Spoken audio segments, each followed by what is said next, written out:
Bienvenue dans la série de tutoriels Breas Vivo 65. Dans cette vidéo, nous allons parcourir le menu mode.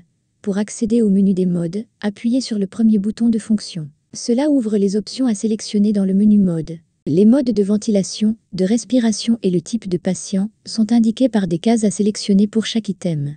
Pour effectuer une modification, vous pouvez accéder au mode que vous souhaitez régler à l'aide des touches haut et bas, puis utiliser les boutons gauche et droit pour modifier la sélection.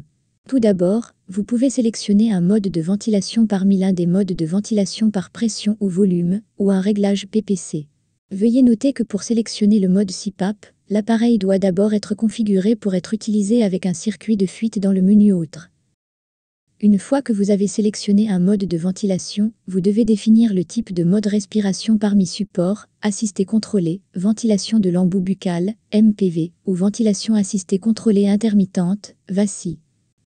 Veuillez noter que le mode de respiration support ne peut être utilisé qu'avec la ventilation par pression. L'option support apparaîtra en gris si vous utilisez la ventilation du volume. Enfin, vous pourrez sélectionner le mode patient en choisissant adulte ou pédiatrique. La sélection que vous choisissez ici n'est pas basée sur l'âge du patient, mais plutôt sur les plages de paramètres auxquels vous souhaitez avoir accès. Sachez que le ventilateur doit être en veille pour changer le mode patient. Si, à un moment donné, vous souhaitez confirmer vos sélections de mode, appuyez sur le bouton de fonction suivant, dans le coin inférieur droit de l'écran. Vous serez ensuite redirigé vers l'écran des paramètres du mode que vous avez sélectionné. À partir de là, vous pouvez configurer les paramètres du patient, puis travailler sur la configuration des alarmes, chacune de ces étapes étant traitée dans une vidéo tutoriel différente. Une fois que tous les paramètres et alarmes sont corrects, appuyez sur la touche de fonction confirmée. Cela vous ramènera à l'écran de sélection de mode et appliquera les modifications que vous avez apportées au Vivo 65.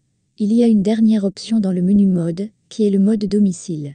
En sélectionnant le mode domicile, le patient n'aura pas accès pour modifier les paramètres de l'appareil. Il pourra toujours afficher les paramètres de traitement et d'alarme du Vivo 65, mais pas apporter de modification. Afin de déverrouiller le Vivo 65 en mode clinique, vous devez appuyer simultanément sur les boutons de navigation gauche et droit et les maintenir enfoncés jusqu'à ce que la barre de progression qui apparaît soit remplie. Vous pourrez à nouveau ajuster les paramètres.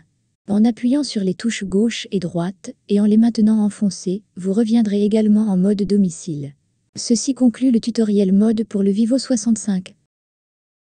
Pour plus d'informations, veuillez consulter notre site web educationbabreas.com. Merci d'avoir regardé.